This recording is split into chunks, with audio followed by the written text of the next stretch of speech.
Bem-vindo ao canal SQL Server Expert. Nesse vídeo eu vou fazer uma introdução ao banco de dados no SQL Server. Então, aproveita, ativa o sininho para receber notificações de novos vídeos e se inscreve no canal. Vamos começar? Um banco de dados no SQL Server é composto por dois tipos de arquivo: arquivo de dados e arquivo de log. O arquivo de dados, com esse nome, só pode ter o quê? Os dados, né? Os objetos de banco de dados, tabelas, índices, store procedure e os dados, as informações que a gente guarda nas tabelas. Isso tudo fica em arquivo de dados. Já o arquivo de log, ele é um mero registro das operações de atualização que ocorrem dentro do banco de dados. Arquivo de dados pode ter uma dentre duas extensões. MDF é o primeiro arquivo de dados criado no banco de dados. Ele é também chamado de arquivo de boot, o arquivo primário de dados. É nele que reside o metadata, quer dizer, informação estrutural desse banco de dados. Mas você pode criar outros arquivos de dados. Aí eles são considerados arquivos secundários de dados e recebe a extensão NDF. Mas para que criar mais de um arquivo de dados? Bem, o motivo é aumentar a capacidade de armazenamento. Vamos imaginar que o meu arquivo de dados, o meu MDF, está num volume, está ficando cheio e eu preciso fornecer mais dados para o meu banco. O que eu posso fazer? Crio um arquivo de dados secundário em outro volume que tem espaço, um NDF, e aí continuo enchendo o meu banco de dados com informações. O primeiro motivo, aumentar a capacidade de armazenamento. Segundo motivo, melhorar o desempenho com paralelismo de I/O. Se eu posicionar um arquivo de dados num disco e um outro arquivo de dados num outro disco, num outro volume, o SQL tem como ler e escrever em paralelo. Ele cria um thread, ele cria um processo de leitura e escrita por arquivo de dados. Então, são dois motivos: aumentar a capacidade de armazenamento e melhorar o desempenho de I/O. Já o arquivo de log não tem motivo para se criar mais de um arquivo de log em se tratando de desempenho, porque o arquivo de log é um registro sequencial. Então, ele usa sequencialmente o arquivo. Se você criar dois, ele nunca vai usar os dois ao mesmo tempo. Ele vai usar um, quando esse lotar, ele passa para o segundo. Então, criar mais de um arquivo de log só tem um motivo, que é aumentar a capacidade de armazenamento. Bem, agora eu vou falar dos bancos de dados de sistema. Nós temos 4 bancos de dados de sistema. Quando a gente instala o SQL, já vem de fábrica. Ele já cria esses 4 bancos de dados que ele usa para gerenciar o próprio ambiente. Dentre esses 4 bancos de dados do sistema, o principal se chama Master. Ele é o catálogo da instância, ele que tem todas as informações estruturais da instância do SQL Server. Você tem uma ideia? Quando o SQL entra no ar, quando ele carrega na memória, a primeira coisa que ele faz é abrir o banco master. Ele abre o banco master e pesquisa dentro do banco master, com tabelas de sistema, a localização dos demais bancos de dados. Aí vem carregando um a um. Se porventura ocorrer algum problema no banco master e o serviço do SQL não conseguir carregar ele, já era. Ele sai do ar e interrompe a execução do programa. Outro banco de sistema que eu posso destacar é o MSDB. Eu costumo brincar com os alunos que é um repositório de tralhas, porque ele guarda a metadata de várias funcionalidades do SQL Server. Vou dar exemplo aqui. Por exemplo, o Agent, o SQL Server Agent, que é o schedule, o agendador de tarefas. Por exemplo, quero agendar um backup todo dia meia-noite. Eu uso o Agent, crio um objeto lá chamado Job. Esse objeto ele fica guardado, ele fica armazenado no banco de dados MSDB, porque o Agent salva todo o metadata dele dentro do banco de dados MSDB. Toda vez que eu faço um backup ou um restore, o SQL guarda um histórico dessas operações em tabelinhas dentro do banco de dados MSDB.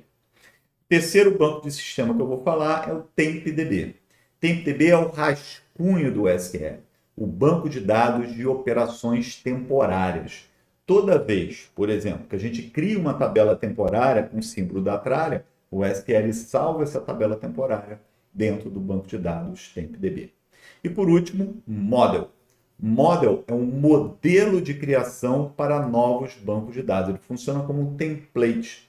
Toda vez que eu crio um banco e não informo algum parâmetro, ele vai lá buscar na Model e adota o que estiver definido lá na Model. Então, são 4 bancos de dados de sistema que toda instância do SQL Server tem. Agora eu vou explicar como é essa sinergia, como é que funciona arquivo de dados e de log. Eu vou falar de uma operação chamada de checkpoint. Então, imagine, aqui vamos acompanhar no desenho aqui do lado, imagine que uma aplicação enviou uma operação de atualização, um comando update, que vai alterar uma ou mais linhas de uma tabela. Quando o SQL Server recebe esse update, ele faz essa operação em memória. Ele vai verificar se os dados que esse update altera estão em memória. Estando em memória, ele faz a alteração. Se não estiver em memória, ele vai no disco, vai lá no arquivo de dados, leva para a memória e altera na memória. Só que ele não pode ficar só com essa alteração na memória, né? Se alguém desligar o servidor, já era, perdeu tudo. Então ele precisa guardar alguma coisa no disco. E ele guarda no arquivo de log. Por ser um arquivo de escrita sequencial, é muito rápido escrever no log. O SQL vai lá logo depois do último registro e guarda lá, ó, foi feito um comando update. E libera o usuário. O usuário está liberado para fazer outra coisa e diz, ó, usuário, deixa comigo, sua atualização foi feita. Só que ele não alterou o arquivo de dados. Ele alterou na memória e registrou que houve aquele comando no arquivo de log. De tempos em tempos, ocorre um processo chamado de checkpoint. O que o checkpoint faz? Pega todas as alterações que ocorreram no período e reflete elas no arquivo de dados. Com isso, o SQL Server consegue um ótimo desempenho de escrita, porque se a cada update, insert e delete, ele tivesse que ir no arquivo de dados e implementar a operação, seria extremamente lento. Porque arquivos de dados são grandes, você precisa localizar as informações ali dentro. Às vezes, por exemplo, num update, a linha não cabe mais no lugar onde ela está, e ali tem que mover a linha de lugar, numa operação chamada de page split, e isso seria extremamente lento. Então, veja o papel importante do arquivo de log de transação, um deles, né? Papel importante para o desempenho do banco de dados. Então, vamos aprender numa demonstração como criar novos bancos de dados. Vamos lá. Vamos aprender agora a criar bancos de dados no SQL Server. Já estou com o Management Studio aberto e conectado na minha instância que se chama SRV SQL 2022. Vou expandir a pasta Database. Eu já tenho aqui alguns bancos de dados criados, mas eu vou criar um novo banco de dados, primeiro usando a interface gráfica. Eu venho aqui no Object Explorer, vou selecionar a pasta Database, clicar com o botão direito New Database. Ele vai abrir uma interface de criação de novos bancos de dados. Basta entrar com o nome, eu vou chamar de TestDB. Vejam que ele já definiu o nome lógico de cada um dos arquivos e o tipo do arquivo. Rows Data é o arquivo de dados e Log é o arquivo de log. Esse nome lógico ele é importante porque ele é usado muito na administração. Por exemplo, eu quero implementar alguma operação de administração somente no arquivo de dados. Eu vou usar o nome lógico para indicar para o SQL em que arquivo eu quero que ele faça a operação de administração. Muito melhor, por exemplo, eu ter que informar o path, o caminho completo e o nome físico do arquivo. Então, o nome lógico ele é importante nesse sentido. O SQL já define automaticamente a partir do nome do banco. Outro ponto, valor inicial. Quer dizer, com que tamanho esse arquivo será criado? Ele inicializa a interface gráfica com 8 MB, que ele tira lá do model. O banco de sistema model é o modelo de criação de novos bancos de dados. E lá no banco de model, tanto o arquivo de dados quanto o arquivo de log possuem 8 MB de tamanho, mas eu posso alterar. Por exemplo, eu vou definir com 200 megabytes o tamanho inicial do arquivo de dados e 100 do arquivo de log. Em AutoGrow/MaxSize, eu defino a razão de crescimento e um limite para o crescimento. Então, vou clicar nesse botãozinho do lado, primeiro do arquivo de dados, e aqui nós temos crescimento automático. Basta deixar marcado Enable AutoGrow e definir a razão de crescimento, que pode ser um valor absoluto, por exemplo, 100 megabytes, ou um percentual. Ele vai crescer um percentual do tamanho atual. Se eu não quero crescimento automático, isto é, eu vou definir o arquivo com um tamanho e ele vai permanecer naquele tamanho, ele não vai crescer sozinho, eu vou ter que intervir, vou ter que ir lá e crescer o arquivo, você desmarca essa caixinha. Vou marcar de novo, vou deixar o stem. Não vou definir um limite para o arquivo de dados, vai ficar sem limite. Vou dar um OK e vou configurar o arquivo de log. Vou definir a razão de crescimento 100 MB e um limite de crescimento de 5 GB.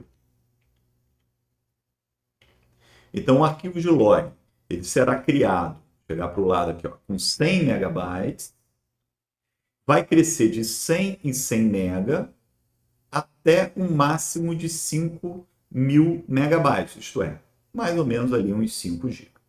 Ok? Bem, e esse path aqui, esse caminho, ele por padrão, ele joga o caminho configurado lá nas propriedades da instância. Lá você indica um caminho padrão para arquivo de dados e de log, mas você pode alterar clicando nesse botão aqui do lado. Um outro ajuste interessante que eu indico fazer aqui é sempre definir o owner como SA. SA é um login que existe em todas as instâncias do SQL, ele tem plenos poderes no SQL.